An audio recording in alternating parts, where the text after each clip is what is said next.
Now, we've been showing you this video every week, and basically we've been expanding for the last 4 weeks on what he said. At the beginning of October, if you remember, Pastor Nathan laid out the case for an unhurried life, pointing out that we all need to spend more time with Jesus. And the only way to do that is to radically and ruthlessly slow down our life. Then Pastor Peggy came to us via live stream and challenged us to add silence and solitude to our daily lives as a way to spend more time with the Lord. She talked about finding both external, but more importantly, finding inner silence and solitude. Then Pastor Nathan spoke last week about, or 2 weeks ago, about the need for a true Sabbath in our life. We need to both physically and spiritually rest in order to have a proper relationship with God. We need to find our own personal Sabbath, not some religious, legalistic Sabbath. We need to find our own personal Sabbath and then keep it holy. And then last week, Pastor Ezra came and he spoke about simplicity. That the Bible clearly tells us we can't serve the things of this world and God at the same time. He spoke about the need to stop the accumulation of things and focus on storing up treasures in heaven instead. There's nothing wrong with things.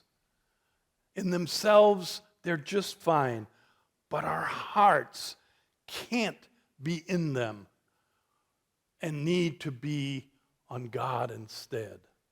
Now, today I'm wrapping up this series, and I'm pulling it all together, and I want to speak to you about just slowing. Our relationship with Jesus deserves time. It deserves energy to which we so easily spend on the world, rushing from one thing to another, addicted to the things of the world. And yes, it's an addiction. So today I actually want to talk about physical slowing. Physically slowing down trains our souls to resist hurry and increases our capacity to be present with God and with each other. Our Western concept of soul is that it's a separate entity from the body. You've all heard it said, the body, mind, and soul. Well, that's actually not theologically correct. We get the word soul from the Hebrew word nephesh, which was a word actually used to describe the entirety of the body, being body, mind, and soul together as one. They're not separate entities. They're one entity. That's why physical slowing has a great effect on mental and spiritual slowing, because it's not a separate thing. So, what does physically slowing down look like? First, we're going to talk about slowing in the light of the word hurry, okay? And we need to slow to the pace of Jesus. I'm going to talk about slowing to the pace of Jesus. And secondly, we need to slow to the speed limit of love. Love has a speed limit. When we go through life and we break the love speed limit, love gets replaced with anxiety, anger, frustration, impatience, rudeness, crankiness, and you're left just being a plain old sourpuss. I mean, face it, when you're on the freeway and somebody comes at 100 miles an hour, weaving in and out of traffic, cutting people off and going, is love the first thing that comes to your mind? It isn't for me. I can guarantee it. We need to slow to the speed of love. I want to have you turn to Romans chapter 12.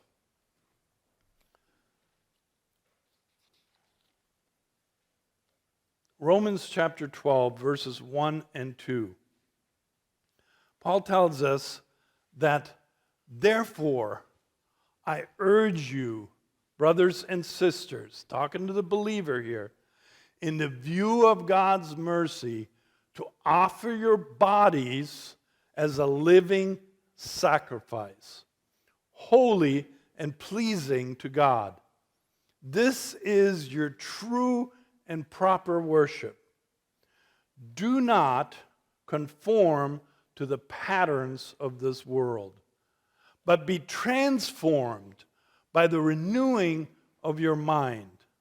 Then you'll be able to test and approve what God's will is, His good and pleasing, perfect will. Before I go on, I actually like to read that to you again, but this time in the Message version, which is just an amplified, expanded version. And it kind of describes this beautifully. In the Message it says, so here's what I want you to know. I want you to do. God helping you take your everyday, ordinary life, you're sleeping, you're eating, you're going to work, you're walking around life, and place it before God as an offering. Embracing what God does for you is the best thing you can do for Him. Don't become, I love this sentence, don't become so well adjusted to our culture that you fit into it without even thinking. Let me read that again. Don't become so well adjusted to your culture that you fit into it without even thinking. How did Paul know that our culture was going to be a culture of hurry?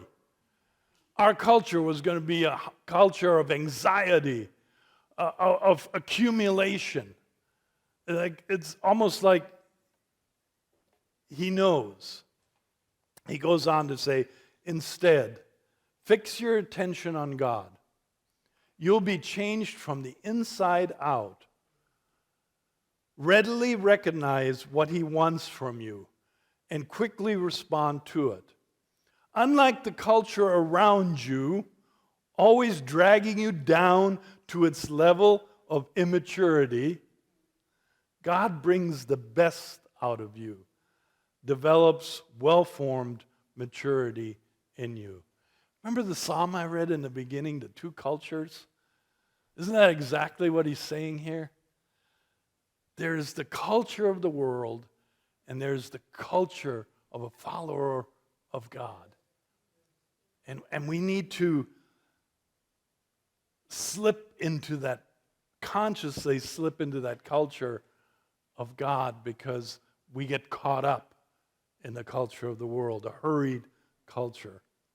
Slowing is against the culture around us. This slowing to the pace of Jesus is not easy.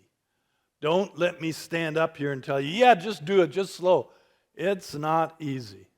It will take a great effort on your part. The Bible calls it a sacrifice. It is a sacrifice to slow down. Why? Because when you slow down in our culture, you're giving up you're sacrificing time, you're sacrificing things, and this is where it hurts the most. Yes, slowing down, you're most likely going to be sacrificing money. And we have a culture that worships money. We have a culture that is all about money. Everything is about money. And going against that is not easy. It's a sacrifice. God is calling us to a sacrifice. Not only will slowing down your life bring you closer to Jesus, but most likely make you healthier, happier, more loving, more content, and even give you a longer life. But who wants those things, right?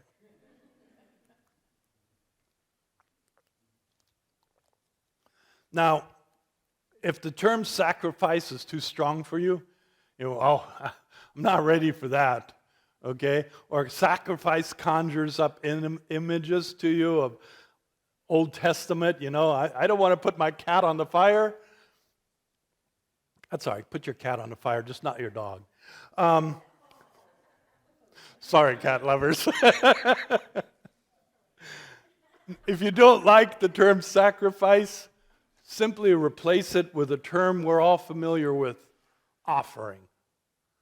It's a much gentler, warmer, cozier word. Okay, so let's look at that. Let's go to Romans, stay in Romans. Go to Romans chapter 6.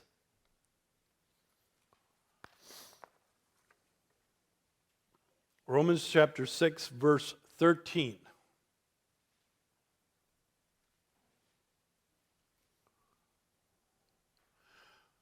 In Romans chapter 6, verse 13, Paul says, "Do not offer any part of yourself to sin as an instrument of wickedness, but rather offer yourself to God as those who have been brought from death to life, and offer every part of yourself to Him as an instrument of righteousness." You see, why do we offer? Why do we do an offering? We do an offering out of love. We offer ourselves out of love. Slowing to the pace of Jesus, the speed of love, is an offering to the Lord. And He wants it a whole lot more from you than money, okay? He'd rather have you slow down and spend time with Him than put anything in the offering box. That's more important to God, I can guarantee it. The word offering. But isn't that just what an offering is, a sacrifice? Aren't you sacrificing something when you make an offering? So that's what He's asking you. He's asking you, make your life, make your body, make your physical body an offering to the Lord as an instrument of righteousness, as an instrument of worship, as an instrument of love.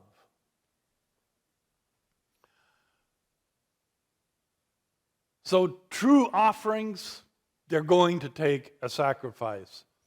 So you have to live with that. If you don't like sacrifice, too bad. You got to do it.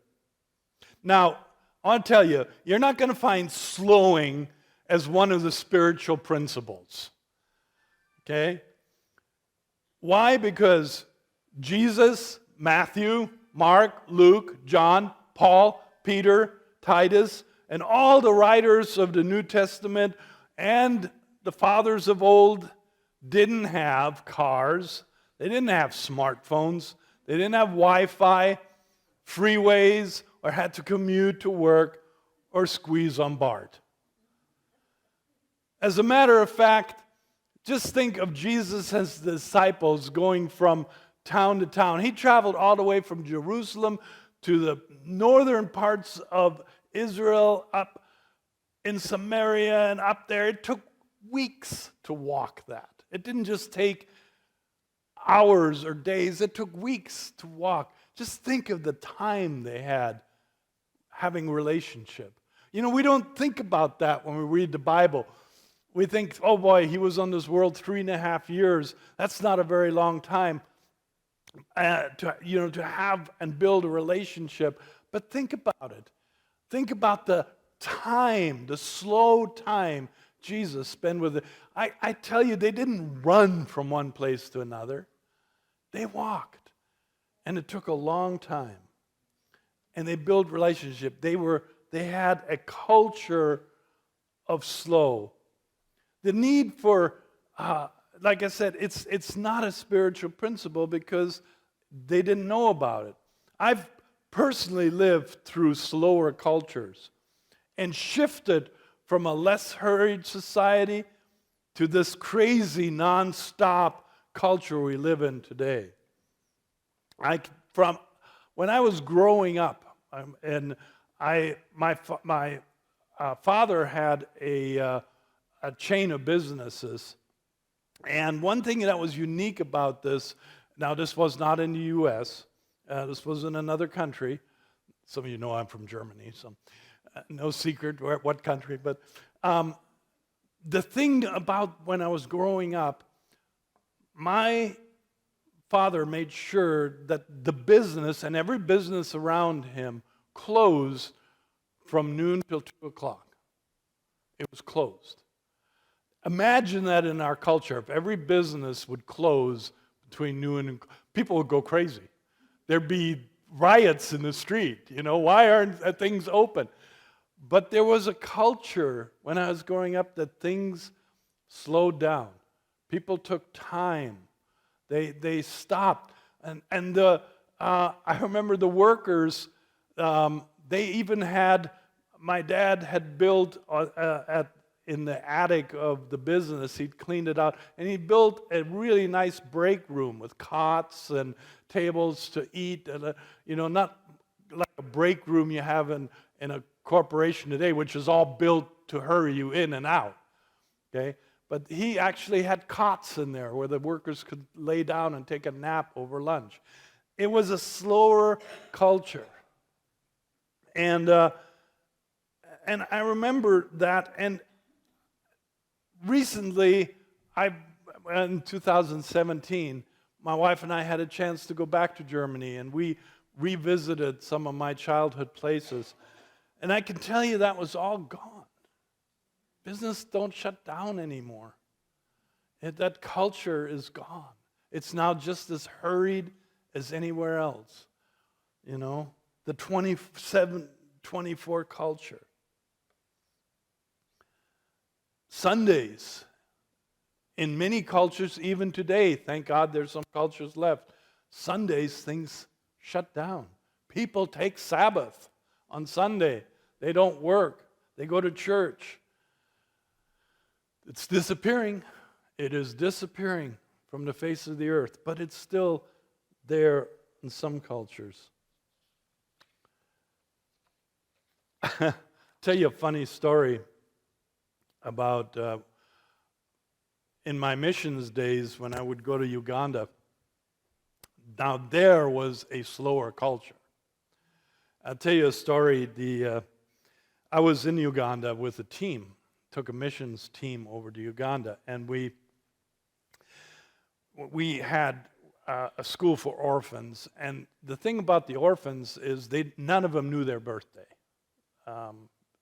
because they didn't have any connection to their family. So at least most of them didn't know their birthday.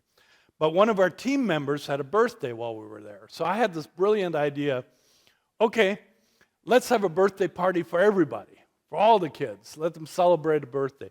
So my friend Charles, who was also my driver over there, I said, Charles, we were on our way to visit the kids at the house. I said, Charles, let's stop and get a birthday cake. I'd love to surprise everybody with a birthday cake. He said, okay. I said, can you find me a bakery? Let's go to a bakery, find me a birthday cake. Okay. So he drives us to this mall, and we go into the mall, and there's a bakery, and I go in and I say, I want a birthday cake. Okay. So guy takes out a pad of paper. What would you like? Well, and they had birthday cakes on the shelf there. Oh, I'll take that one. Okay. And he writes some things down. He hands Charles, my friend, a piece of paper. And Charles goes, okay, we can go. What about the birthday cake? Oh, we have to go cross town and pay for it. And then we come back and they'll bake the birthday cake for us. There's a birthday cake right there. Oh, those are only samples. You can't buy those, okay? So, make a long story short, 2.5 hours later, we finally have a birthday cake, and we show up, we were supposed to have been at the house 2 hours before that, and nobody, it didn't seem to bother anybody. It's the way they have a slow culture. It drove me up the wall. Let me tell you, being part of this hurried Western culture, I couldn't deal with it. We would be in heavy traffic, and we would be sitting there, and there'd be an opening in the other lane, and Charles, there's an opening, and he would just look at me like, calm down. We'll get there. But, it was, slowing is hard. Slowing is not easy. But there are cultures that practice a slower life. So then how do you migrate from a culture of speed, hurry, and overload to a culture of slow? The principle is slow down your body and you will slow down your soul. How you spend your time is how you spend your life. Now, one of the biggest enemies in our life are smartphones. Okay, we're going to be honest here. Everybody, you're not going to be surprised. Raise your hand if you have a smartphone with you today. Come on, don't be embarrassed. For those of you who don't have your hand up, I'm proud of you. I am proud of you. But most of us, of course, can't say anything right there. I'm surprised I have it on silent. Smartphones are literally designed to distract and be an instrument of distraction and addiction. I want to tell you, tech companies don't just spend millions. Tech companies spend billions of dollars every year on making your phone more distractive and more addictive because advertisers pay them to do so. There was a tech company that I read about that literally has a department, a whole department that does nothing. The people there do nothing but find ways to addict you to your phone. Find the right colors, find the right things, the apps that'll get you. Why? Because the more they can do that, more screen time they can get you on, the more advertisers they can get in front of you. Advertisers want your eyes on that phone as much as possible and will do anything to get you there. The same, I'm not just picking on smartphones, even though they're the most, that's the one thing we always have with us, but the same goes for computers, for television, any media you can think of, billboards on the highway, anything.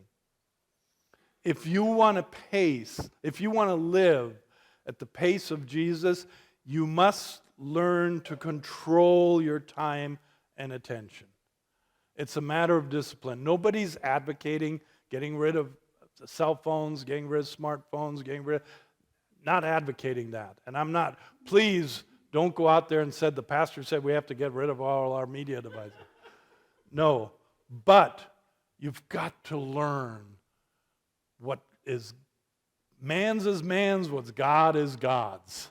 and we need to learn to control our time and attention. So, I want to give you some practical ways to do that. Now, this is not legalism. This is make this, what I'm about to tell you, a game. Don't make it a legal thing. Don't make it, Pastor told us to do this. We have to do this. Make a game out of it. But there are some practical things you can do to slow down. And the first one is go to the grocery store and stand in the longest line you can find and keep your phone in your pocket. Don't touch your phone, okay? I tried it. It's hard. It's hard. But like I said, make a game out of it. Do it as a game. They see what it does. And you know what? Your eyes can be opened when you do it. You'll see things. You'll see people. You'll notice things that you don't notice otherwise when you're in a hurry. Opportunities can come your way. Try it. Just try it. Now here's one that even surpasses the shopping line one. Those of you who drive, next time you go on the freeway, drive in the very right-hand lane, never going over the speed limit, and letting people who are coming onto the freeway and coming off give them the way. I tried this coming home from church one time. Okay? I made it about halfway home, and that's enough. I got out of that lane. It's hard. It's hard. We are programmed to move. We're programmed to go. But again, it is a way of consciously slowing. The other thing you can do is managing your time is take your phone and turn it off, put it on the charger, turn your ringer off 1 hour before you go to bed. And then don't take it up 1 hour after you get up. Okay? Give yourself some space, some time before and after sleep. I'm one of those. First thing I get up, I grab my phone. Habit. I am better in the evening. I do put my phone away in the evening, but confession time. Last night, I put my phone away at about 7 o'clock. I had it away, and then starting about 9 o'clock, Pastor Nathan and Pastor Ezra start putting posts, start posting messages in our pastor's app, and we have an app, we have a messaging thing just for us pastors, and beep beep beep beep beep beep constantly coming up. Of course, all right. Could be an emergency, right? Could be an emergency. They wanted to show how nice the fellowship hall looked.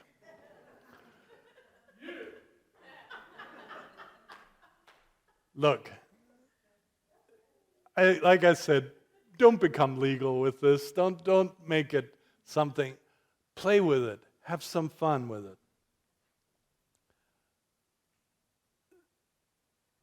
Pastor Peggy mentioned the idea that in order to get closer to God, we need to practice silence and solitude. See, distractions are the enemy of silence and solitude. Find time. Start right where you're at. Don't get all think, I've got to get an hour of time. Start where you're at. Add 5-10 minutes of silence and solitude to your morning, to your evening. Somewhere, add some silence and solitude. You know, find a room. Even at work, there you probably have rooms or warehouses or storage rooms or janitor closet where you can just go in, shut the door for 5-10 minutes and practice silence and solitude. Start where you're at.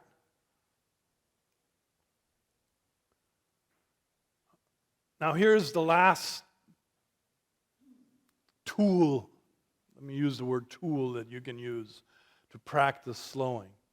And again, those of you who have children, this may be difficult, but there you can find ways to do it. Don't do any preparation for the week on Sunday. Do your preparation on Saturday, do it, or don't do any preparation for the week on Sunday. Now that's a hard one. And it kind of goes in with what Pastor Nathan talked about, finding a personal Sabbath. You know, could be Sunday, doesn't have to be. Again, this is not about legalism. This is about freedom and finding ways for you to get closer with God. These are just some practical tools. All right, so after a week, see what worked for you. And then if something did work for you and caused you to slow down, adapt it to your life and use it as a starting point and go from there. Every one of the pastors over the last 4 weeks have shared with you that these messages are hitting each one of us where it hurts, because each one of us are dealing with these subjects of hurry, of anxiety, of things. We're all dealing with these ourselves. And we as pastors certainly get caught up in this culture of hurry. Is it a coincidence today that I'm speaking on the subject of slowing and I'm officially announcing my retirement today? I actually retired 2 months ago, but this is the official announcements. Now, I'm not going anywhere, in case you're wondering, and I'll still be serving here on the staff at Calvary. You'll still get to hear me, or have to hear me, I don't know what you want to call it. You still get to hear me speak occasionally, but I am now retired from the day in and day out duties of serving as a pastor here at Calvary. I have retired from the vocation of being a pastor.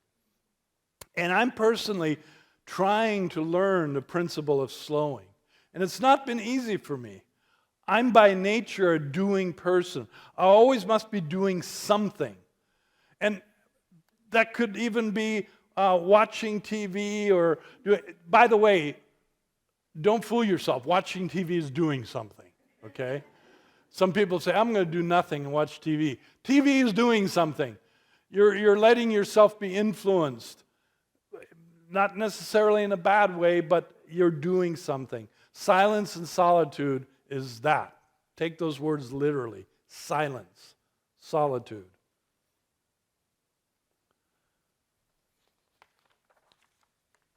Remember Pastor Peggy's message a couple of weeks ago. The reason we're doing all this is to spend more quality time with Jesus. And silence and solitude is the number one enemy against that. All right. I can tell you from experience that in my own life, when I don't practice physical slowing, I deal with anger, short-temperedness, and impatient with all the people in my life. And I think if you're honest, you can say amen to that for yourself.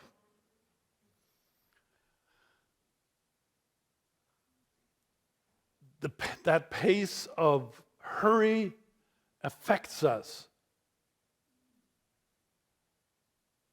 It affects our relationships. It affects our relationship with each other. It affects our relationship with the Lord.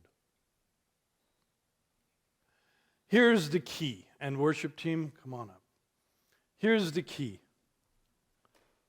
And I've already mentioned, start where you're at right now. Start slowing one little step at a time. You can start by consciously slowing and offering yourself as a sacrifice to the Lord 10 minutes a day, 15 minutes a day, 20 minutes a day. Start. Try to reach an hour a day. I know that sounds like you got to be kidding me. Try. Maybe even take an entire day occasionally. Take a holiday. Take a sick day from work. Whatever you must do, and devote the time to the Lord in silence, solitude, rest, and relaxation. And then do something that gives you true joy in life. Whatever it is, your favorite meal, your spouse, spending time with your children, whatever it is, whatever gives you true, deep joy in your life, do that. Believe it or not, it doesn't sound spiritual, but believe it or not, it is. Because when you do that, it affects your relationship with the Lord. You grow closer to the Lord. When you have joy, He has joy. Because He wants joy in your life. Listen, God wants you to enjoy this process of slowing, not be a burden to you. When you take all the principles we've been speaking about over the last 5 weeks, and you start to live at that pace of Jesus, at the speed of love, your relationship with the Lord will blossom. And you will be the light of the world and the salt on the earth God wants you to be. God bless you.